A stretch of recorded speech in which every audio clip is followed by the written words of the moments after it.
Hi everyone, thank you for joining us for today's webinar. We're going to get started.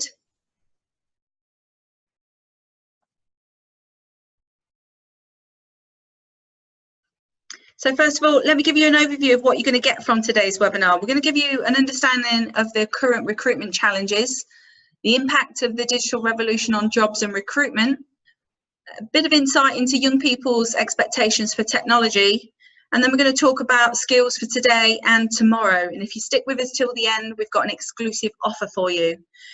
If you are tweeting whilst listening to this webinar, feel free to use the hashtag in the bottom right-hand corner, hashtag #AttractToRecruit. And throughout this webinar, we are going to be asking you some questions. So familiarise yourself with the webinar chat function as we've got some questions throughout. Just an introduction to who we are. We're Access Generation, we're a social enterprise, and our primary aim is to empower young people and businesses to make the world of work more accessible. And we do this by sharing young people's views and expectations to help you as businesses become more visible and attractive to young people. A really big thank you today for our sponsors, Vacancy Filler. You'll hear more from them shortly. This is some companies that we have supported to date. Now let's introduce the faces behind the screen. So first of all, I'm Jem. I'm one of the directors of Access Generation. My discipline's in marketing and audience engagement. And joining me today is Jon from Vacancy Filler. Hi, Jon. Hi guys, my name is Jon Brookes. I'm the Chief Technology Officer for Vacancy Filler. And Vacancy Filler is a technology company. We write technology that helps in-house recruitment teams, but also all types of recruiters attract, screen, select, onboard, and then retain the best talent for their organisations. We work with a wide selection of companies. We're fairly large in education, but also into retail, but many other sectors as well. So yeah, I want to thank Jemma for hosting the webinar today, and also all the guys at Access Generation. So thank you very much. No worries, thanks, Jon. So we're going to kick off today with a question, and if you could all use a chat facility in the webinar to answer this, that would be great. Quick question, are you struggling to attract people with the right skills into your organisation? So very simple answer, 1, not a challenge at all, and 10 being a very extremely difficult challenge. So if you could quickly drop in a number 1 through 10, that'd be great to see. And see some answers coming in straight away. Lots of high numbers, 7s, 8s.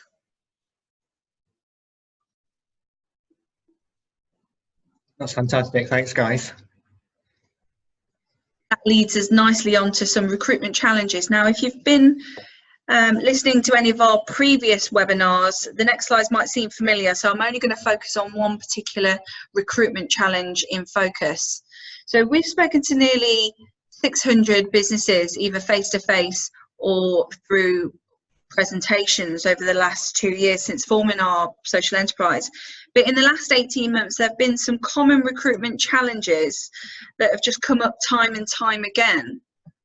So I'm going to focus on the lack of skills, but it's worth mentioning that some of the other recruitment challenges that employers keep telling us about.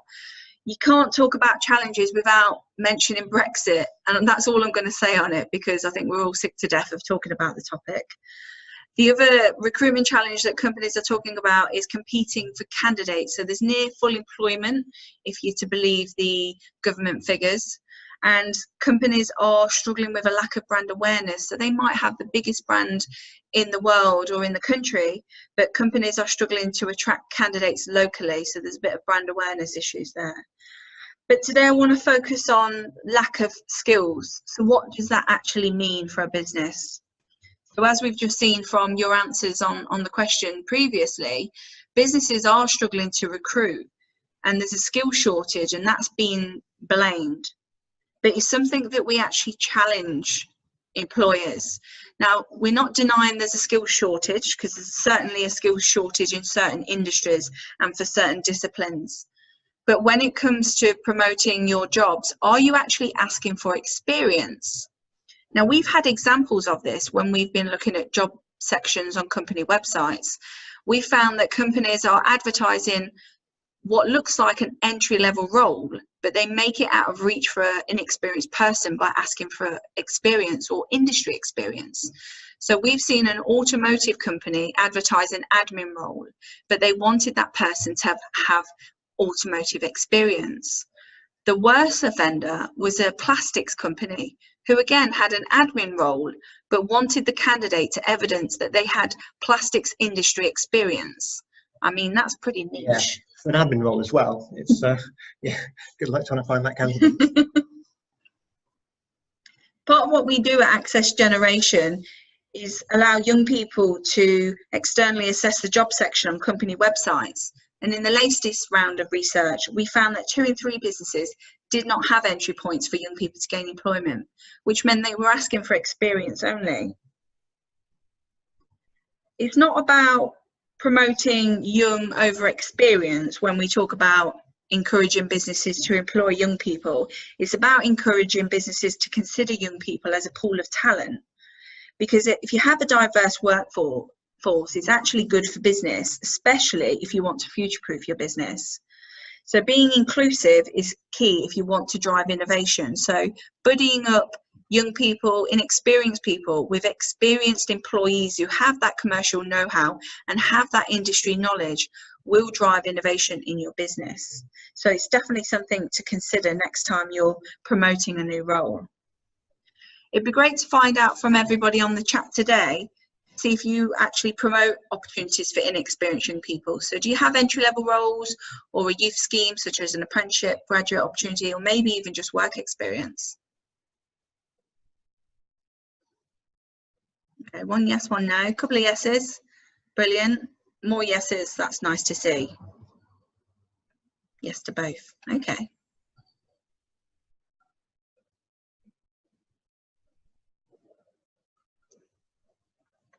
Okay, fantastic. Well, that's a good sign that some of you are already considering and already promoting opportunities for inexperienced young people, because that's really going to help with your company if you want to future-proof it. So we're going to go on to talk about the digital revolution now. So obviously today's webinar is all about what is that impact of the digital revolution on the skills you need for today and the skills you might need for tomorrow to future-proof your business. But let's just take a look back at the industries that have gone by. We first had the mechanical revolution, and this took agricultural type roles indoors into factories and from the farms. And then we had the mass production come along, which was all about increasing efficiency and production levels. And when automation came in the 1960s, there was lots of fears that those robots, those automated robots, were about to take over a lot of jobs, but they didn't. So car manufacturing was one of the first companies to introduce automation. And now we're into the digital revolution. This revolution is all about computing and communication skills, and digital, in fact, is all about people, AI and robots all coming together. There's a study out by IBM that suggests that human knowledge will double every 12 hours by 2020, and the impact for you and your business is that consumer and candidate behaviours will change rapidly. And we've already seen this. Have you seen this in your work, Jon? Absolutely, yes. And it's amazing how quickly things are moving, and progressively so as well. So a lot of jobs are created now that weren't around a couple of years ago. Definitely. And if you believe the news, we've got news stories that are telling us that robots are going to take over the world. It sounds like a scene from Terminator. It's a bit scary. Yeah, so when Skynet comes online. But then we've also got news stories that are telling us that robots are going to create more jobs. And just today, CIPD have released a report called People Machines from Hype to Reality. And this report talks about this and talks about the fact that jobs are being created because of robots and AI, and jobs are disappearing because of robots and AI. But it's a bit like Brexit. Nobody truly knows until it happens. So there's a lot of scaremongering when I don't think it's necessarily should be happening. But what all of this change and all of the digital revolution actually means for a business is that technology is an enabler. And again, this is something CIPD talk about in their report. It's about robots, people and AI all coming together. Yeah, so we believe what this will do is a lot of the mundane jobs will get removed from the workforce, and we'll automate a lot of them, but also that will create a lot of higher quality jobs, a lot more in things like engineering and the higher levels of jobs. So hopefully the workforce will get more skilled, and that's the way we're seeing the market shift. That's exactly it. That's exactly what the CIPD was saying in this report. It was about high skilled, adding more value to the business with the people and letting the robots do the more low level skilled work. So with all this digital revolution and as it unfolds, it should be about the technology enabling the humans, and research is already suggesting that this rapid change means that 65% of children starting school today will be doing jobs that just don't exist yet. Now that's quite scary, but there are in fact jobs that have already been created today that didn't exist 15 years ago. So my background is in journalism and marketing, and it's fascinating to see how marketing is rapidly changing. You've not just got a marketing role anymore, you've got niche subfields of marketing. So you've got people within the industry doing pay-per-click marketing or search engine optimization or campaign marketing. Now, 15 years ago, nobody would have really understood what any of those titles mean. Have you experienced this, Jon? Yeah, so a couple of years ago, I started working for BT, and my job title at the time was Cloud Platform Architect. Now, going home to my parents and trying to explain to my mother what a Cloud Platform Architect was for BT, she had no clue. She thought I was climbing telegraph poles and trying to build clouds with something. So trying to explain to her actually building data centers and computing platforms for British Telecom was a bit of a challenge. Sounds like a great title, though. It was a great title, yes, yes. So as we've seen in the news, technology is taking over the world, but they're not taking over the world. It'd be quite interesting to find out from those on the webinar today, have you seen roles change or disappear in your own company because of technology?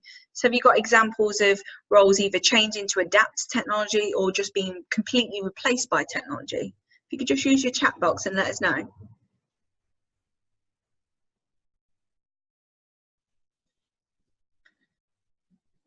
Wow, some yeses, okay. Lots of yeses, that's interesting. So it's definitely having an impact on businesses. Whether that's good or bad, I guess we are yet to find out.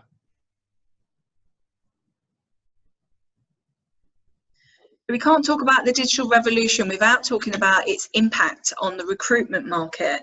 I'm going to hand over to Jon here to explain a bit about the innovations within the recruitment market.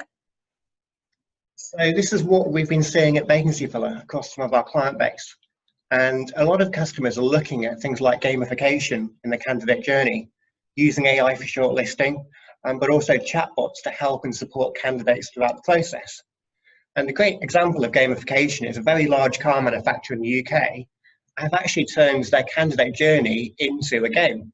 So for their graduate roles, they were using things like situational judgment testing inside a game. And I ran through the candidate journey myself.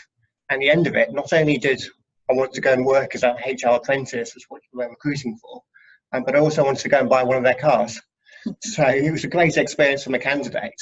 And that's exactly what the kind of experience we want to give all of our candidates when running through our candidate journey.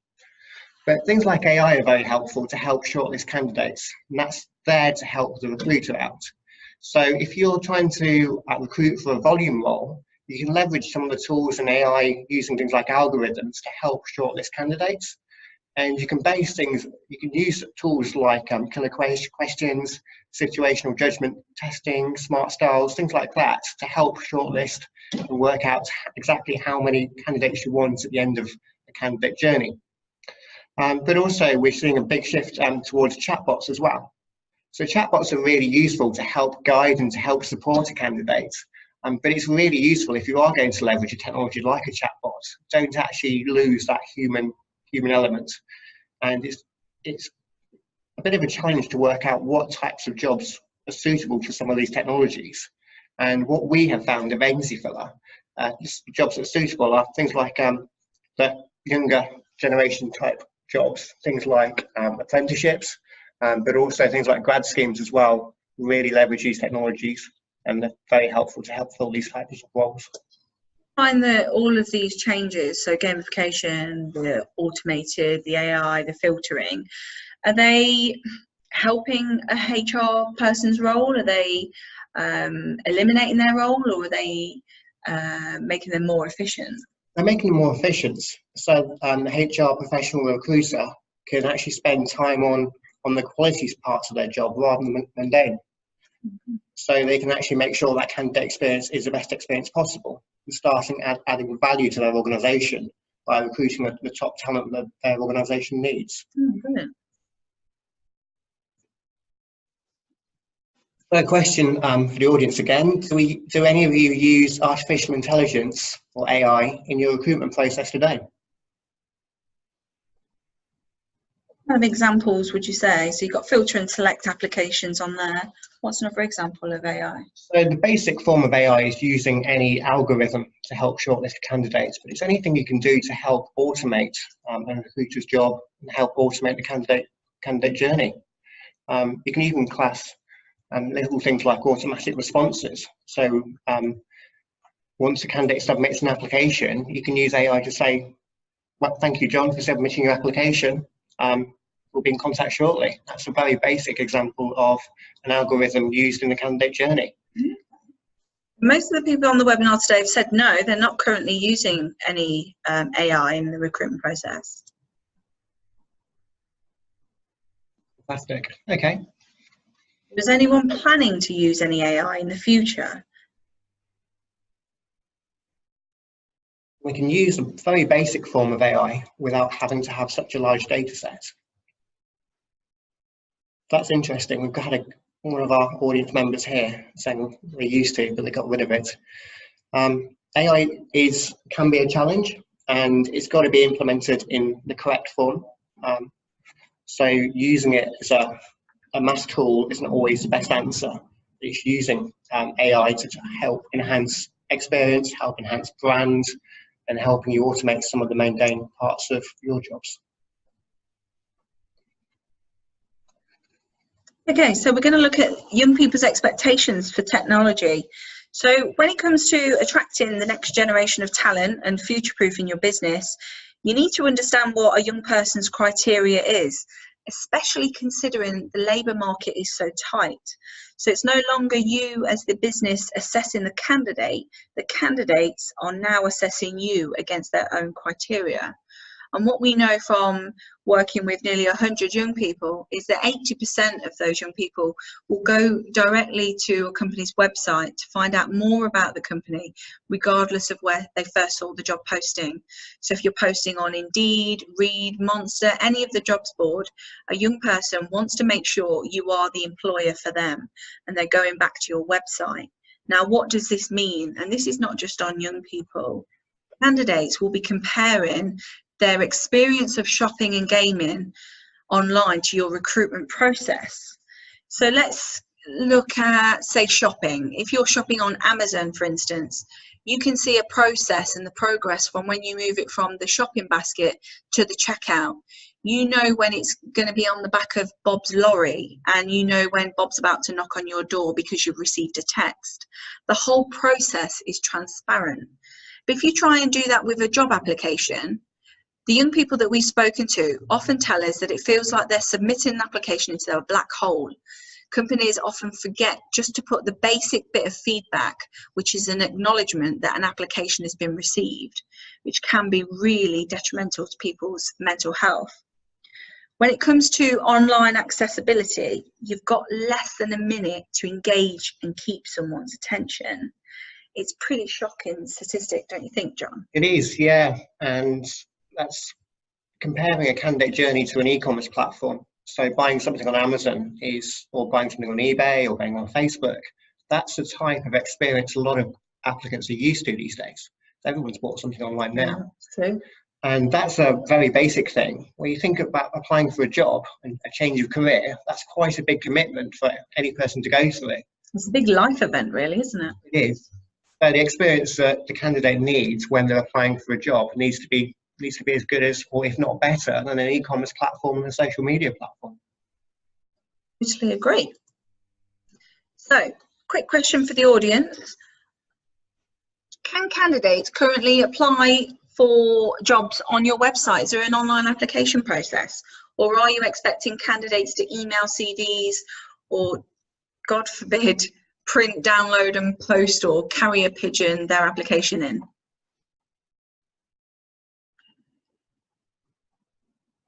Apply on the website. Brilliant. Lots of yeses. That's good to see. Yeah, we wouldn't recommend carrier pigeon either. Form of application. That'd be a long process, wouldn't it? It would. Probably not very GDPR compliant either. Probably not. I'm sure the pigeon might open the post as well. So it's great that you've all got an online application process. One of the things that we talk to companies about is, have they actually tried their own candidate process? So have you ever experienced your own recruitment process? If you could just use your chat box. A lot of companies have a customer journey when it comes to their product or service, and they put a lot of emphasis in what those customer touch points are like. But when it comes to a candidate journey, it's something that is either an afterthought or not even a thought at all.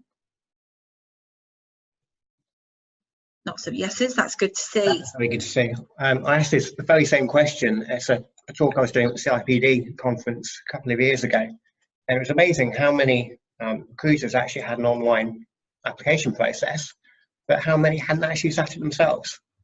And you can learn a lot. You actually sit down and apply for a job yourself. What's the application process like?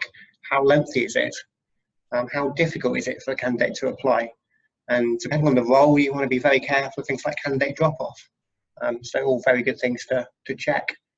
It's definitely a good test to do, because at any point in the process, whether you're trying to find the job page in the first place or go through the application process, a candidate could bounce out. Similar if you were shopping online, if the experience is not good or you can't buy for any reason, you would just go to another shop or another online store.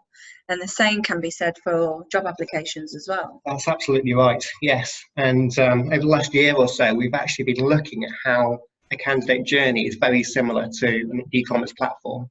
And what they measure in an e-commerce world is basket conversions. So when you put an item on the e-commerce platform into your basket, how many of those items actually get converted through sales? And we look at those types of metrics at Vacancy Filler.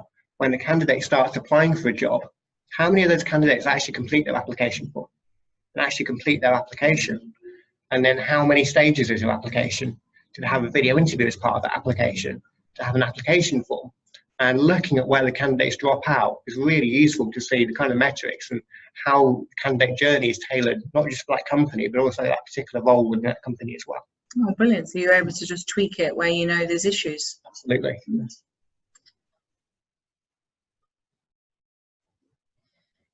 This kind of leads nicely onto the next statistics that we got from our latest round of research. We found that 1 in 6 companies either had a very poor or no job section at all on their website. Seems quite alarming and quite a stark figure, but this actually represents a real opportunity to compete, to get it right and become an employer of choice. And you have to remember that 80% of those young people are going direct to your website to find out more. And if they can't find that information, then a bit like those e-commerce shoppers, they're going to be bouncing out and going elsewhere. We found that some research, one of the basic things that you can do to check if your website and your job section is modernized and up to date and competing with e-commerce type elements is to check if you have a mobile friendly website. So Reed did a survey on 3,000 candidates of all ages, this is not just young people, and found that 73% of candidates use a mobile phone to apply for a job. And that has kind of been backed up by data that, Jon, that you found at Vacancy Filler. It is, yeah. So we took some data from all of our platforms, and this is data we took last year. And so this is a snapshot of the year. And in that year, we processed around 5 million candidates across all of our platforms. And about half of those candidates used a mobile journey, whether that's mobile phone or by tablet. But interestingly, we're seeing a skew more towards a mobile first candidate journey. So that's really important to make sure your candidate journey is mobile optimized. It is responsive, which is the word we use in the industry for working on a phone, basically. And so all new applicant journeys we're designing and building today are designed to be mobile first, because a lot of the candidates are on the move. They use a phone. They've got the CV either stored on the phone or stored in something like Dropbox or G Drive. So having that ability to apply for a job while on the go is very, very important. The days of having a desktop computer in your home are almost becoming outweighed by people who own a phone and own a tablet of some kind, isn't it? Yeah. It's especially the younger generation, and I suppose it's not just the younger generation, in that the mobile phone is becoming your everything. How many of us have actually left the house, left the phone on the side, and then panicked and rushed back because we thought we couldn't go through the day without having that phone glued to us in some way? So we're definitely seeing a shift more towards mobile responsiveness, slightly to our platform. Right, so we're going to have a look at the skills for today. So part of this webinar is to look at that the impact of the digital revolution on skills for today and tomorrow. Now, this research has been collated over the last year, looking at the common skills that companies are asking candidates to evidence today, compared to the skills that a company should be asking for if they want to future-proof their business for tomorrow. So before I reveal what the common skills are that companies are asking for today, I wondered if anyone wanted to have a go at guessing. What do you think are the most common skills that companies request candidates to evidence? If you want to use your chat box on the webinar.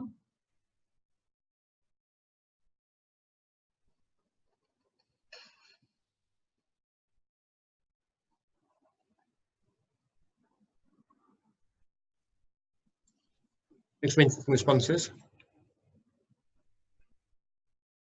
CT literate. Okay, it's come up twice. Interesting. Having computer skills. Customer service. Technicians level 3. Okay. Time management.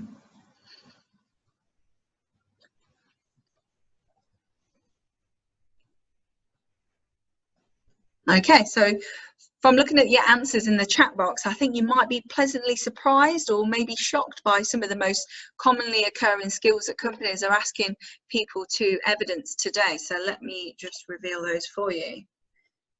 So industry knowledge. So if you're asking for industry knowledge, you're basically fishing from a muddy pool of experience instead of a wider, clearer pool of talent. So this goes back to competing with your competitors. So most industries that are asking for industry knowledge are in a niche industry of some kind. And if you're asking for industry knowledge, all you're doing is competing for candidates with your competition. If you want innovative ideas, you might need to look outside of your industry. When it comes to asking for a candidate to have expertise, again, this is potentially asking for experience, where experience can be taught over time and overlaid. You really want to be asking for the right attitudes and behaviours when it comes to recruiting. The next four, so teamwork, communications, people management and leadership, are not always appropriate. So if you think about some of the roles that are being created today, so people doing coding, some technical detailed work, you'd want them to be focused. You wouldn't necessarily want them to have great or excellent communication skills, because that's the kind of office where you've got people gathered around the water cooler. So thinking about what skills might be appropriate for today is probably not what you need for tomorrow. So let's reveal what the common skills you should be looking for if you want to future-proof your business. Does anybody want to guess what they might be? So what skills should a company be looking for now and for the future?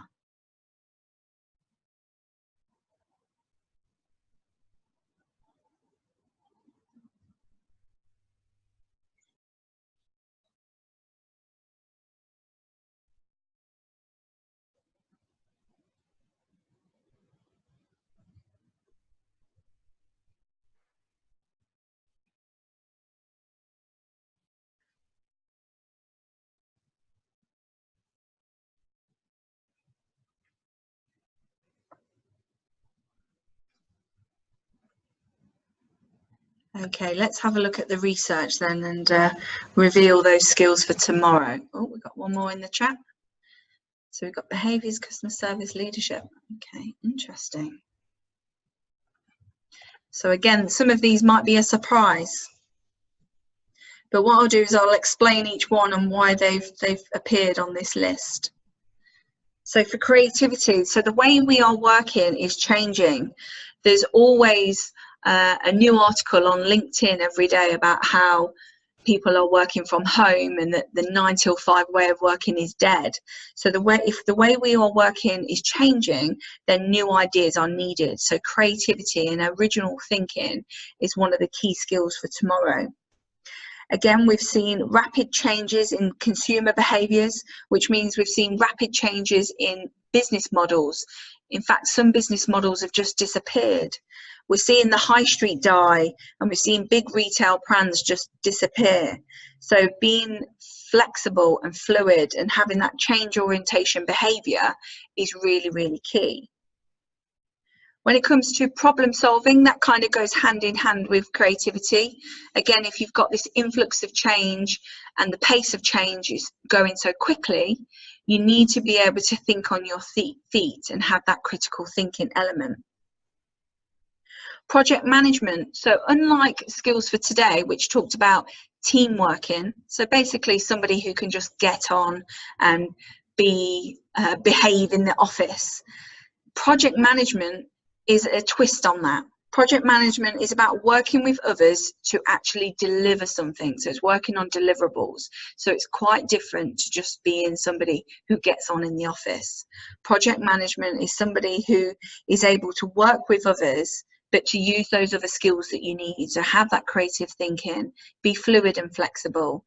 And then finally, the last one is around being comfortable with technology, which seems an obvious one considering the revolution we're currently in. But I think some of you guys on the webinar touched on the fact that companies are looking for ICT literate skills and tech skills. And I think this is certainly true, but I think it's more about being comfortable with technology. So the best companies recognise that inexperienced young people need to be supported to make a good application rather than apply the hurdles and obstacles used to test out or filter out experienced candidates. So when you're next creating a job post and you're thinking about the skills that you want a candidate to evidence, ask yourself how you might support a candidate to evidence their skills when they don't have experience.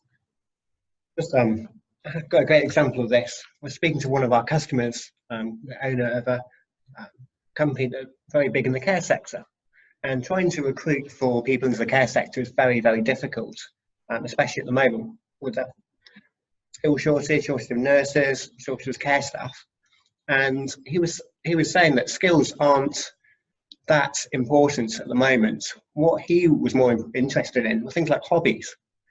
So he could actually look at somebody's CV, and if they've got a hobby of, say, gardening, they're obviously quite a caring, nurturing type of person. So they were considering more skills based on what hobbies they're interested in as well. And because it was a very, very tight, difficult market, they were opening up those kind of experiences. So that's exactly right. That's exactly the kind of example that we want to see more businesses doing. That's brilliant. When it comes to making changes in your organisation, it's rarely a one-person job. So when it comes to the impact of the digital revolution and the skills that you need for tomorrow to make your business future-proof, we've come up with some questions for you to take back to the office to start that conversation. So do you have the right culture? Have you got the right mix? Have you got the right demographics in your business? Does your company have a technology strategy? And are you comfortable that your company can deliver it? And how quickly do you think your company could respond to a disruptor in your market? If you think you can't respond to a disruptor in the market, then ask yourself, have you got the right mix to create an innovative workspace to come up with those ideas to be the disruptor yourselves?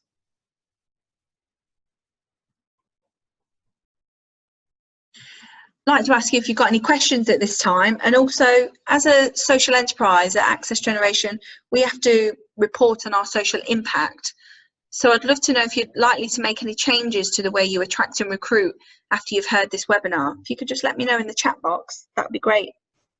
And then I'll be talking about a special offer coming up shortly.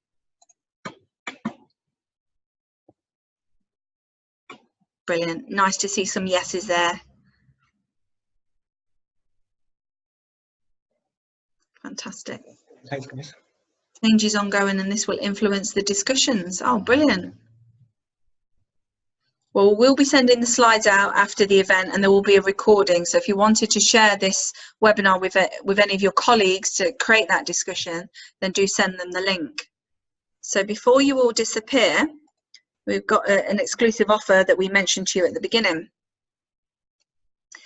So how many of you would like to know how attractive your company is to future employees? We've got young people who have designed and delivered the Access Generation accreditation, which recognises companies who are accessible and supportive for young candidates.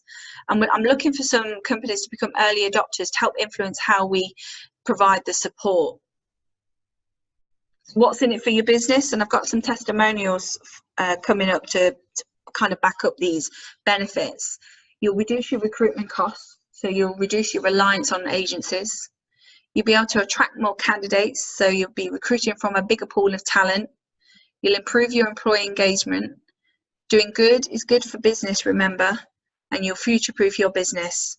And the great thing about this accreditation is that it's an annual audit, so you'll be able to show that continuous improvement on your candidate attraction and recruitment processes. And as we talked about earlier, the pace of change is rapid, so consumer habits will be changing just as rapid. So what you'll get for the accreditation is an external audit of your job application process by young people, an option of an employee survey to measure engagement based on young people's criteria, and then support and advice to make the most of that accreditation. And then because the change is rapid, we will constantly be speaking to young people and providing updated information on the changing behaviours, so you'll be the first to know and be able to compete in your market. We've got some early adopter testimonials on the screen. I'll just let you read. Yeah, I have to say the guys over at Access Generation are doing some brilliant work around this, about helping companies with their recruitment marketing strategy, helping them attract the type of talent they want, but also they can sit down, go through the assessment and give you some really good feedback on it and how to improve it and make it more accessible to the kind of candidates your business is after. If you want to know how attractive your company is to future employees, then do get in touch. My contact details are on the screen. There is more detail on our website, and I'll send these slides out afterwards.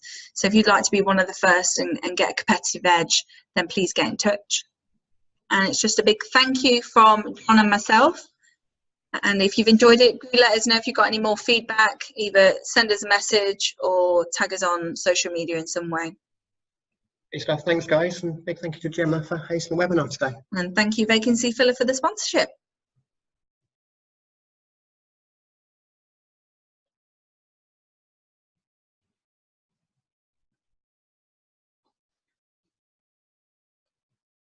Thanks, everyone.